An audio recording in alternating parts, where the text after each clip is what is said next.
In this video, we are talking about something very special. Hey guys, welcome back to another video. My name is Arya, I'm a filmmaker. Before we get into the video, go ahead and subscribe to my channel, turn on notification and stay tuned for weekly video. Today we are talking about the Mir 1B 37mm f2.8 vintage lens. Why this is so special? I'm not sure exactly what happens, but this lens captures very unique and amazing looking footages.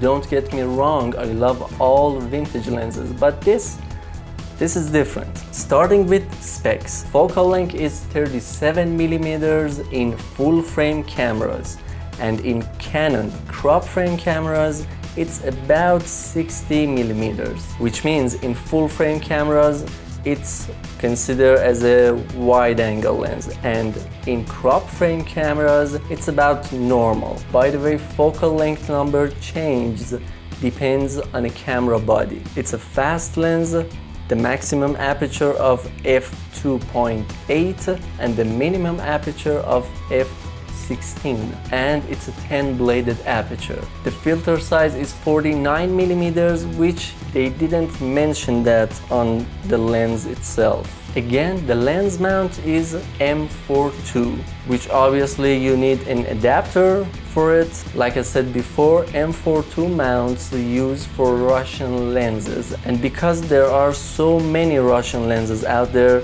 finding the adapter is pretty simple. The minimum focus distance is 27 inches or 70 centimeters, which is not that bad, but it's not good either. The manual focus ring moves so smoothly, and interesting fact, on this lens there are no f-stops, which means you can set the aperture wherever you want.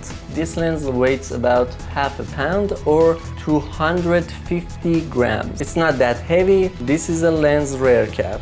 You screw your lens on this part and then you screw this part. So cool, right?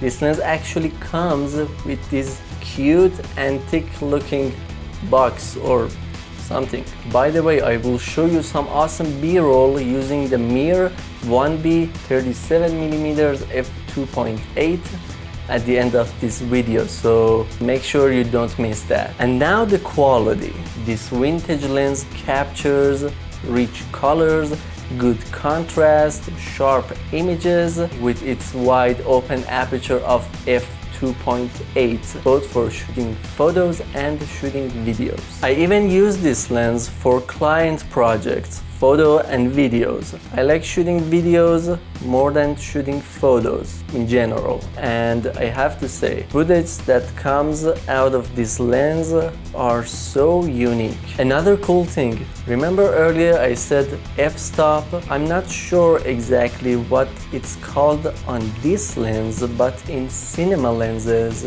it's called T-stop. See this? T-stop is kind of the opposite of f-stops. It means you are not limited by the f numbers.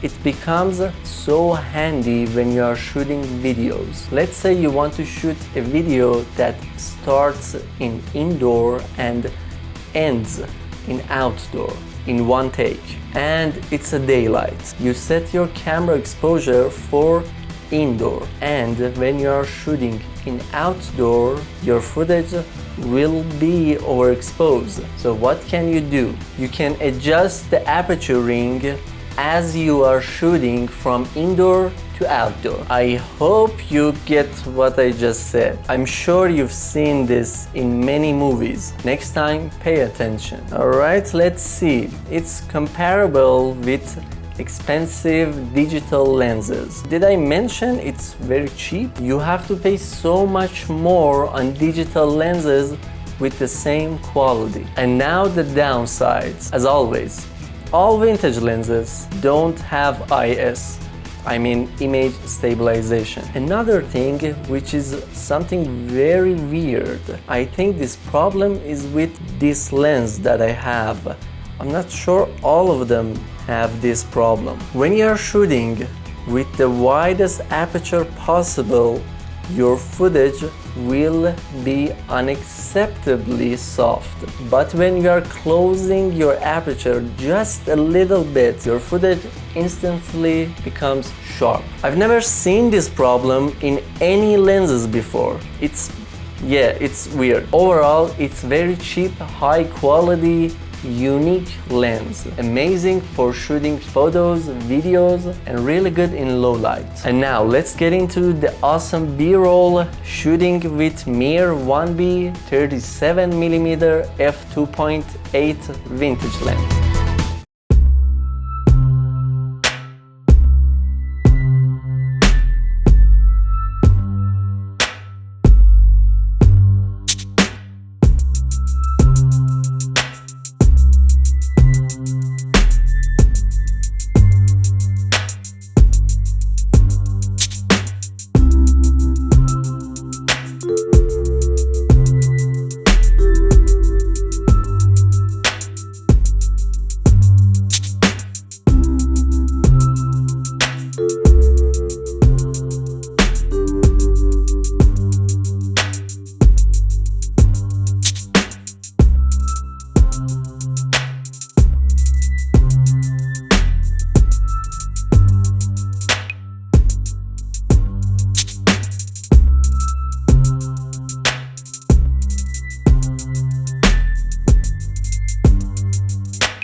Thanks for watching. If you like this video, hit the thumbs up, comment down below, share this video with your friends.